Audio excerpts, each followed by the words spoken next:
everyone, welcome to our podcast and our first episode with our very special guest, Marco Rizzi. Hi Marco, how are you doing today? Fine, thank you. Marco, can you tell us more about yourself, your journey in architecture, and what inspired you to become an architect? Oh, what inspired me? I don't know, but I liked it since I was young. I studied architecture, I think like 35 years ago. I'm doing this job 30 years. I've done it through several places in Europe first and then in the Middle East.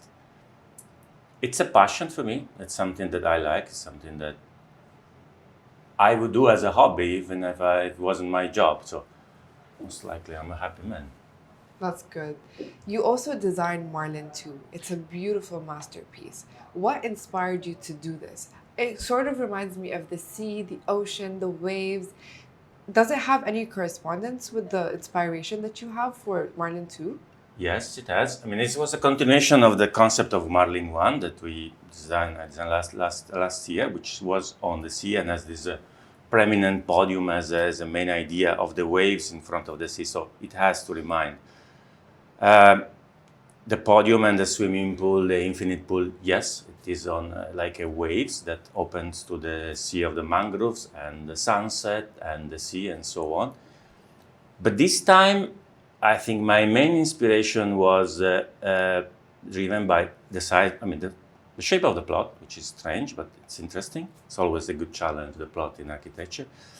The two main roads, one on the back and one on the side. So there is a bridge coming to Rim Island, which is on the right side of the building, looking at the building, and is the main artery of Rim Island with the main traffic. So if you imagine these two lines, and if you imagine the traffic of the cars and so on, there are some actually amazing pictures which are photographs with the cars, and you see the stripes of the lights that are going. So if you imagine sketching these lines and having them aligned, you just design the outline of the building and the arch of it. It's like a curve going inside, looking at the sea. It's like a sculpture, I would say. We can imagine like two rivers that are sculpting and carving the rocks around the river. And that's why, and that's the dynamic of the curves of the two conjunction of two arteries. It's very... It's too technical, eh? No, go ahead.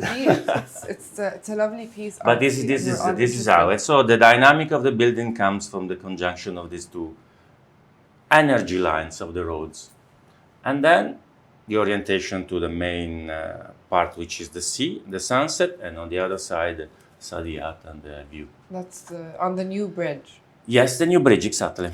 That's one of the artery of the energy that is sculpture in the building. Have you faced any challenges creating this masterpiece? Yes, because we wanted to have all the apartments overlooking the sea and have the best view. In fact, it's very difficult. Architecture doesn't show, but all the back part of the building has no apartments looking at the road. All of them have the view on the sea and the sunset and everything. That was challenging, but I think the result was brilliant. It is. So we're going to talk general in architectural world here in the UAE. A lot of people are interested in sustainability and architecture. How would you say you would create this amazing balance between sustainability and your architecture in your designs nowadays? Yes. When I first landed in the UAE, there was this lot of glass boxes, which is not very sustainable, correct? Because they all rely on pumping AC inside. That's true. And no one wanted balconies.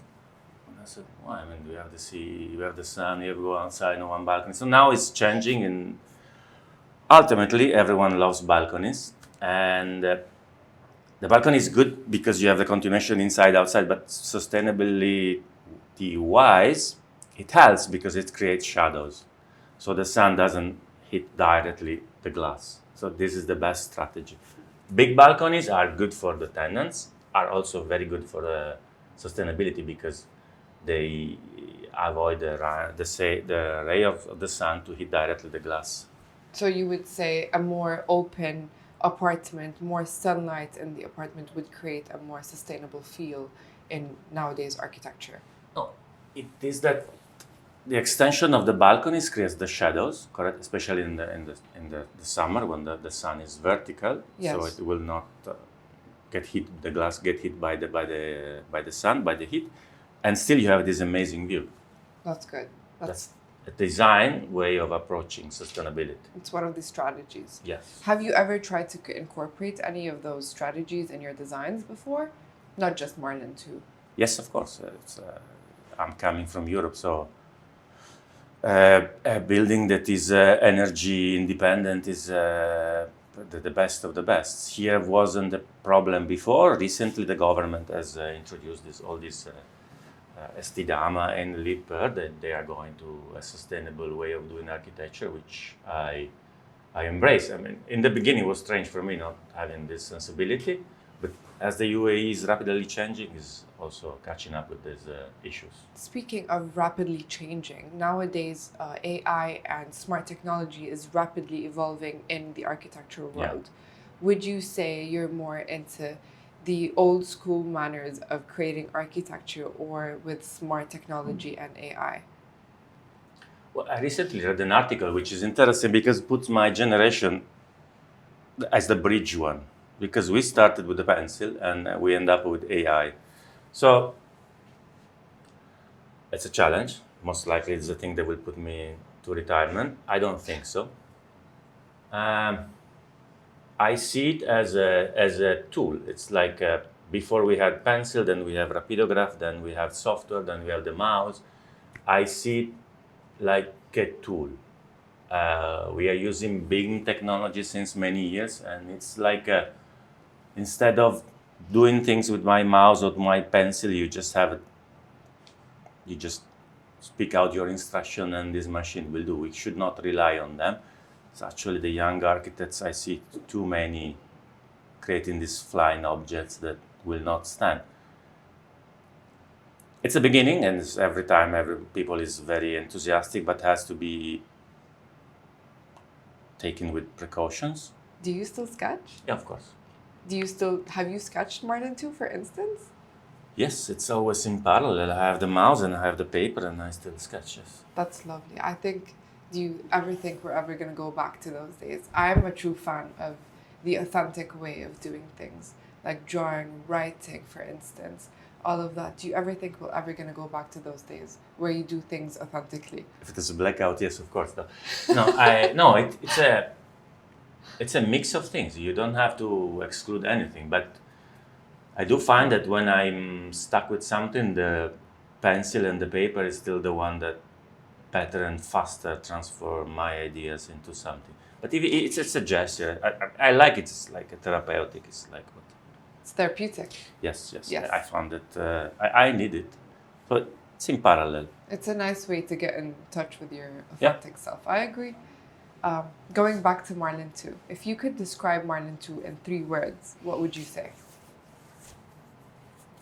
I would say dynamic. I would say CEO-oriented and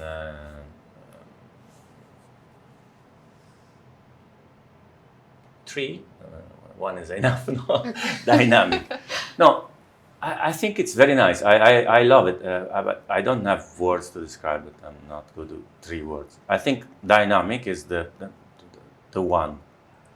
Very dynamic. It is very dynamic. Working in the real estate myself, I've seen your project, and for me, it reminds me of airy spaces, fluidity, movement. Yes, I don't know exactly. if that's what you were going for, but it reminds me of that a lot. Yes, I mean, my architecture, the way I like to design is something which is not static. I like when you walk around and walking around the building, it changes its face, it's transformed in something else.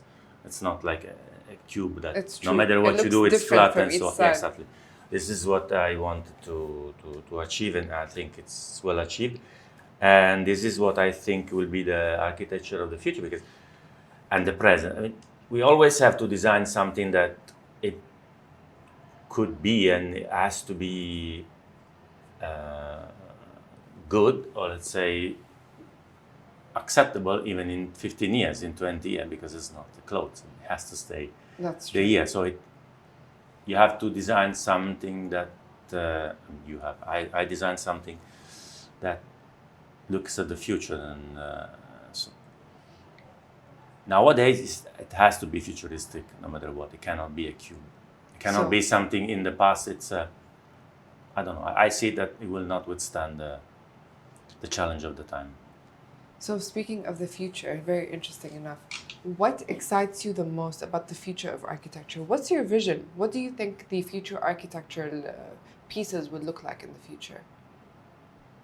I don't know, and this is the nice part of it, because as every design, you should start from scratch, because you don't have to give anything for granted or copy paste from the past and so on. So is the future, and so is architecture. So I think this is a nice part. It's something new, and it will be something new. It's not boring, and it's a new challenge, and new from scratch. I mean, that's it. I don't know. It will happen in a way or another, but I can't say what it will be. But I'm really excited to have this new white paper. That's interesting. And what would you finally say to future architects that want to get into this world that you are so experienced in? They don't have this luxury of experiencing sketching like you did. Now it's all about AI and in the futuristic softwares. What would your advice be for them, truly, as an architect? The main driver of architecture is passion, no matter the tool, no matter the pencil you will use. My suggestion would be to study the principle of engineering as well, because whatever we design has to stand, has to be buildable, has to be possible. And the beauty of our work, which is comparable to art but is not art, is an application of art.